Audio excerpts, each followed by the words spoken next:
Gloire à Dieu. Nous entretenons avec vous. Parce que si quelqu'un meurt, il n'entend plus parler. Il quitte du milieu des vivants.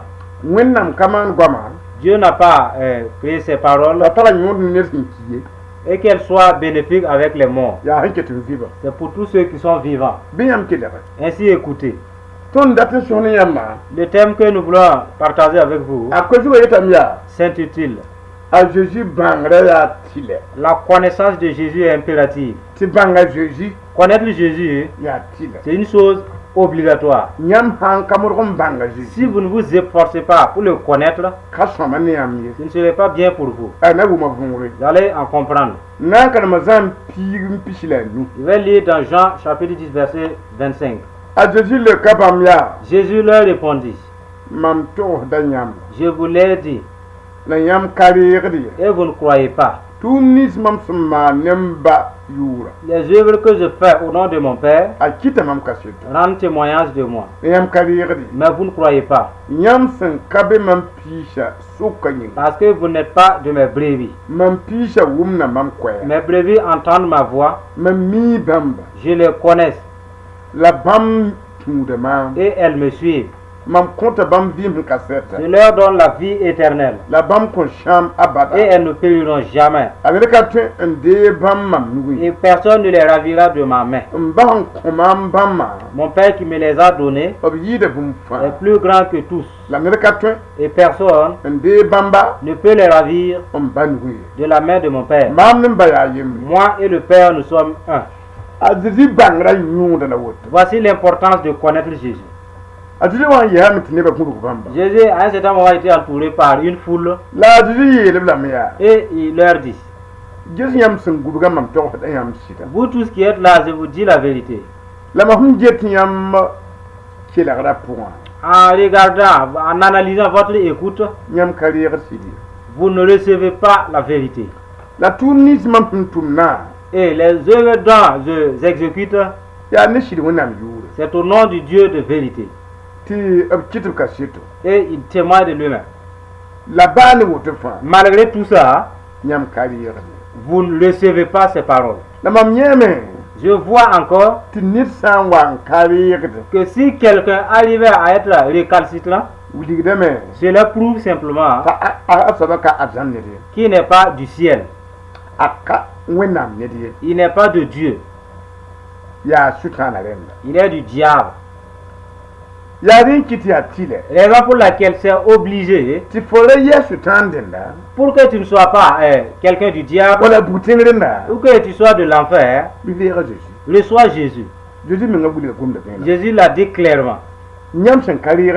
Vous qui ne recevez pas, c'est parce que vous n'êtes pas de moi.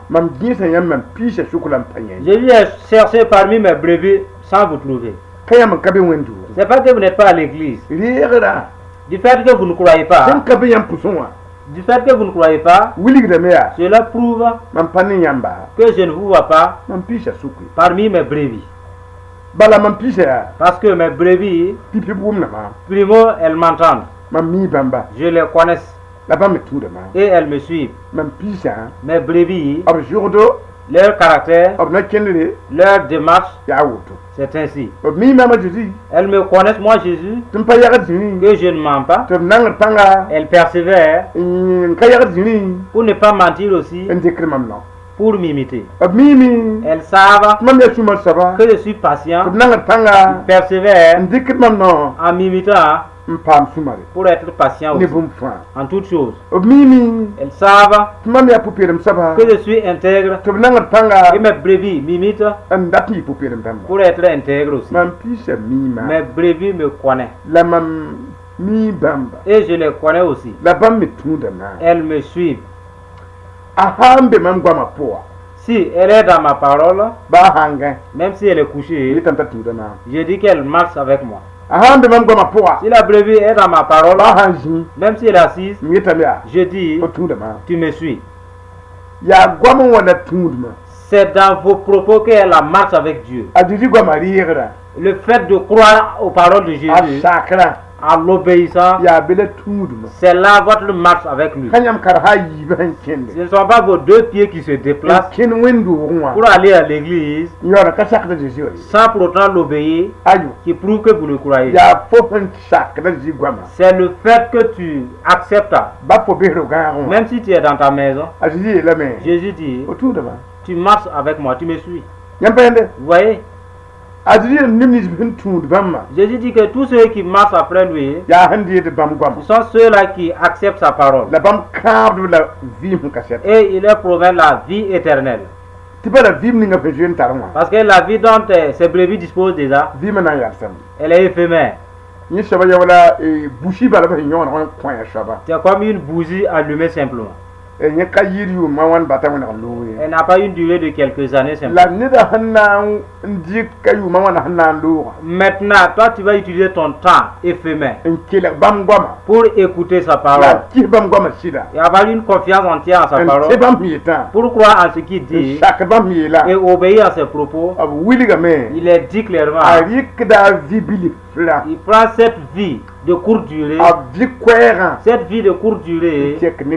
pour échanger contre la vie éternelle. Vous voyez l'importance d'obéir à Jésus, l'importance de le connaître. Quelqu'un qui prend sa vie humaine pour échanger contre la vie éternelle. La vie éternelle. Sont sa saisons. Ainsi faites ainsi. Jésus a dit aussi, ils ne périront jamais. C'est Jésus qui l'a dit. Vous dites quelqu'un qui se suffit à lui-même qui parle ici. Cette parole, c'est pour que le diable et ses démons entendent que celui-là qui obéit à lui, Jésus dit, il ne périra jamais. C'est pas que ceux qui font périr n'existent pas. C'est pas que les sorciers n'existent pas. C'est pas que les féticheurs n'en manquent pas. Celui-là qui m'a reçu, moi Jésus, si c'est de tout son cœur, Jésus dit, tu ne périras jamais.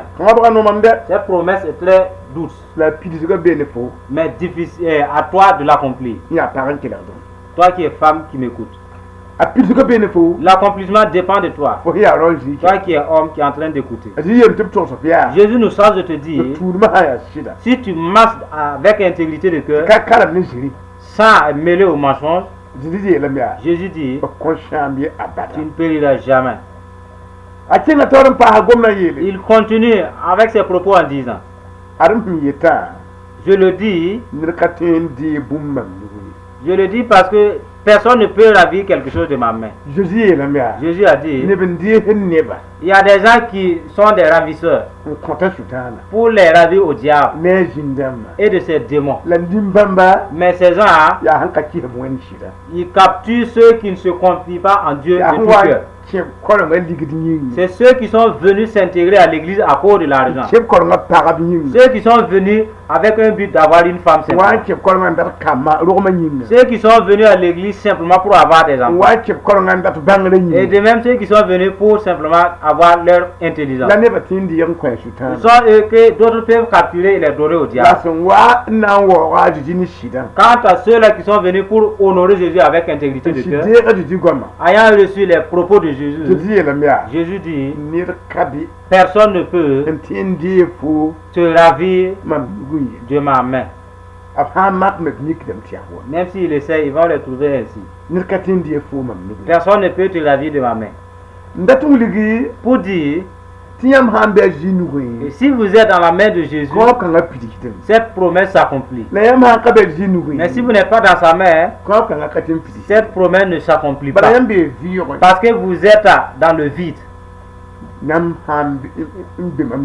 Si vous êtes dans ma main, rien ne peut vous ravir. Vous entendez? Si vous êtes dans la main de l'argent, quelqu'un peut vous ravir. Si vous êtes dans la main de votre famille, la mort peut vous ravir. Vous êtes dans votre intelligence, la mort peut vous ravir et vous abandonner vos diplômes. Si vous êtes dans la force humaine, la mort vous retire et elle laisse vos familles.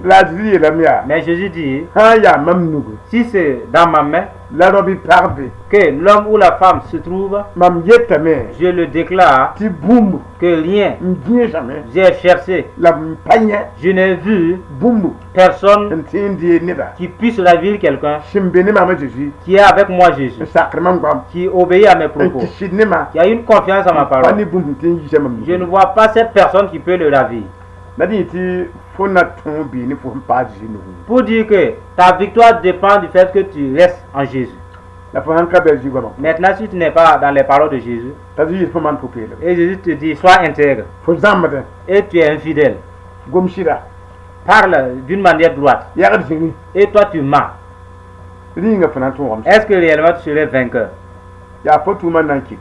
Ce sont tes œuvres qui feront que tu ne sois pas ravi de la main de Jésus. Ce sont par tes paroles que rien ne puisse te ravir de la main de Jésus. C'est pour cela que dans la main de Jésus, c'est un lieu de vigilance. Voyez, Jésus nous a dit, moi et le Père, nous sommes un. Tout ce dont mon Père m'a donné, j'ai dit qu'il est plus que tout. Parce que Dieu a élu l'homme ou la femme pour moi. Mon sang l'habille comme un navire. Le sang de gloire. Le sang de victoire ayant vaincu la mort sur la croix.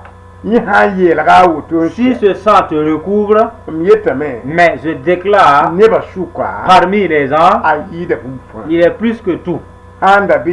S'il y en avait, j'allais dire qu'il est comme le chef d'un tel pays,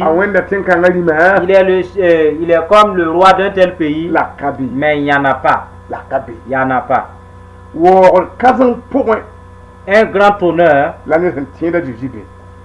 Et c'est un grand honneur pour celui-là qui croit en Jésus. Pour celui-là qui obéit à Jésus, il est un grand honneur. Jésus l'a honoré avant même sa naissance. Et quand tu es né, tu t'es converti. Et tu as reçu Jésus comme Seigneur et Sauveur. C'est ton héritage. C'est une grande opportunité. Ainsi, ne quitte pas de la main de Jésus. Jésus nous a dit, personne ne peut les raver de la main de mon Père. Moi et mon Père, nous sommes un. Vous voyez, si nous croyons en Jésus et nous demeurons dans sa parole, en ce qui concerne Jésus, il nous dit clairement, aie confiance en lui. Car lui et le Père, ils sont un. Et rien ne peut, personne ne peut te raver de sa main. Il nous a dit dans Jean chapitre 10, et le verset 1, il a dit, en vérité, je vous le dis, celui qui n'entre pas par la porte dans la bergerie, mais qui y monte par ailleurs, est un voleur et un brigand. Mais celui qui entre par la porte est le berger des brebis. Le potier lui ouvre.